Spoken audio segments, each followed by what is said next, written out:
विलासिता प्रिय वो राजा जिसके महल में सैकड़ों रानियों के नाम पर जलती थीं सैकड़ों लालटेन। देश दुनिया में राजे महाराजे की सनक और रंगीन मिजाजी के किस्से भरे पड़े हैं। हमारे यहाँ भी विलासिता पसंद ऐसे शासक रहे हैं। मिसाल के तौर पर एक नाम है पटियाला रियासत के महाराज का भूपेंद्र सिंह पर उनके दीवान जर्मनी दास ने एक किताब लिखी।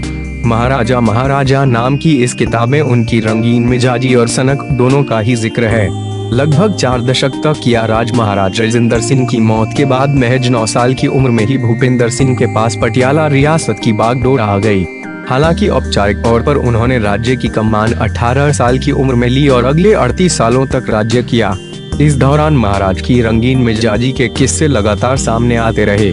उनकी रियासत के दीवान जर्मनी दास ने ये वक्त करीब से देखा और महाराज भूपेंद्र सिंह के जीवन पर एक किताब भी लिखी। वैसे इस किताब पर काफी विवाद रहे हैं, लेकिन इसमें लगभग सारे ही लोग एकमत रहे कि महाराज भव्य और विलासिता भरा जीवन जीते रहे। स्कूप बुक में महाराजा किताब के हवाले से कहा गया है कि राजा की 5 पत्नियां थीं, जिनके अलावा 300 से ज्यादा दूसरी महिलाएं भी रानी की हैसियत से महाराज से मिला करती थीं। इन 5 पत्नियों के उन्हें कुल 82 बच्चे हुए, जिनमें के 53 बच्चे जीवित रहे। वैसे रानियों की कुल संख्या पर भी विवाद है। कुछ इतिहासकारों का मानना है कि राजा की 10 ऑफिशियल रानियां थी। महाराज ने रानियों के लिए पटियाला में एक से बढ़कर एक भव्य महल बनवाए थे। इन महलों में भोग विलास की सारी सुविधा होती, यहाँ तक कि उस जमाने में भी जब सेहत के लिए लोग खास जागरूक नहीं थे, महाराज ने रानियों की रूटीन जांच और सेहत के दूसरे मामलों पर नजर रखने के लिए भी देशी विदेशी डॉक्टरों की एक टीम तैनात कर रखी थी। ये टीम लगातार देखती रहती कि रानियां स्वस्थ रहें।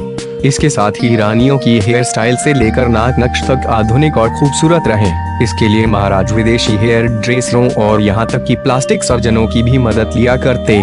इसलिए जलती थी लालटेन, जिस राजा की इतनी सारी रानियां हों, वो अपनी शामें किसके साथ गुजारेगा। इस पर शुरुआत में रानियों के बीच हल्की तकरार हुई, लेकिन जल्दी ही महाराज भूपेंद्र सिंह ने इसका रास्ता निकाल लिया। जर्मनी दास के मुताबिक राजा के महल में रोज 365 लालटेन जला करती और हर एक पर एक रानी का नाम होता। जो लालटेन सबसे पहले बुझ जाए, राजा अगली शाम और रात उसी रानी के साथ बिताता था। लालटेन को देखने के लिए भी लोगों की तैनाती हुई थी ताकि वे बता सकें कि कौन सी लालटेन सबसे पहले बुझी है। पूल पार्टी का भी उल्लेख महाराजा किताब में जर्मनी दास ने भूपेंद्र सिंह की एक खास पार्टी का जिक्र किया है। महल में एक पूल के चारों ओर पार्टी हुआ करती, जिसमें राजा के खास लोगों और उनकी रानियों को आने दिया जाता। इस दौरान राजा अपनी रानियों के साथ पूल में वक्त बिताया करता। किताब के मुताबिक खुद दीवान जर्मनी दास ऐसी पार्टी का हिस्सा रहे थे। महल का एक कमरा प्रेम मंदिर कहलाता था, जहां राजा की इजाजत के बगैर कोई भीतर नहीं जा सकता था।